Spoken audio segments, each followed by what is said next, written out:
உறவுகள் அனைவருக்கும் ஆங்கில புத்தாண்டு நல்வாழ்த்துக்கள். 2026 புதிய ஆண்டில் தமிழரின் தாகம் உயிர் பெறட்டும்.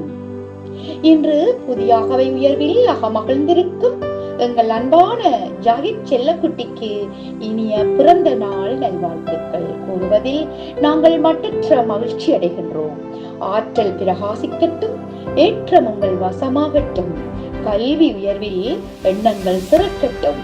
வாழ்த்துக்கள் கோடி வாழ்த்துகிறோம் கூடி, வாழ்க பல்லாண்டு வாழ்க பல்லாண்டு. என்றும் அன்புடன் தமிழ்ச்சங்க மாணவர்கள், பெற்றோர்கள், தமிழ்ச்சங்க ஆசிரியர்கள். நன்றி, வணக்கம்.